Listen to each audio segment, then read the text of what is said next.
Let us understand the concept of set off in CPC, that is Order 8 Rule 6. सो इसको एक example से समझते हैं कि ए ने फाइल किया suit against P claiming 50,000 and B ने सूट किया अगेंस्ट ए क्लेमिंग 20,000. तो यहाँ पे हम मनी को एडजस्ट कर देंगे, that is 50,000 minus 20,000 equals to 30,000.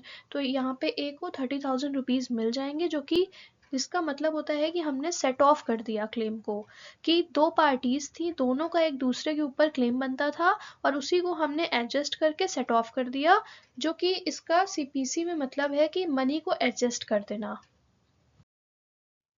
इसके कुछ एसेंशियल्स हैं ऑर्डर 8 रूल 6 के, तो उसको समझते हैं.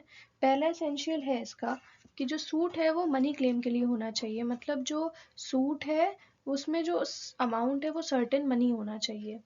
फिर उसके बाद जो डिफेंडेंट का सेट ऑफ क्लेम है वो एक असर्टेन अमाउंट होना चाहिए, फिक्स्ड होना चाहिए मतलब. थर्ड है कि जो क्लेम है डिफेंडेंट के द्वारा वो लीगली रिकवरेबल होना चाहिए, मतलब उसके ऊपर कोई बार ना हो ऑफ लिमिटेशन या फिर रेस्टो डिकाटा ना लगा हो उसके ऊपर. देन उसके बाद जो सेट ऑफ अमाउंट है वो एक्सीड नहीं होना चाहिए of pecuniary limit of the court. Court की कुछ अपनी जुरिस्डिक्शन होती है ट्राई करने के लिए सूट को, वो उस लिमिट तक ही होनी चाहिए.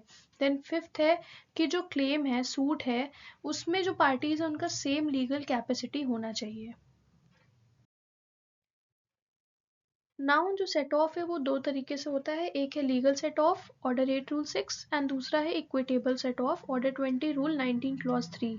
तो लीगल सेट ऑफ तो हम पढ़ चुके हैं. इक्विटेबल सेट ऑफ में बेसिकली प्रिंसिपल ऑफ इक्विटी पे वर्क करता है एंड इसको इंग्लैंड में फाउंड किया गया था.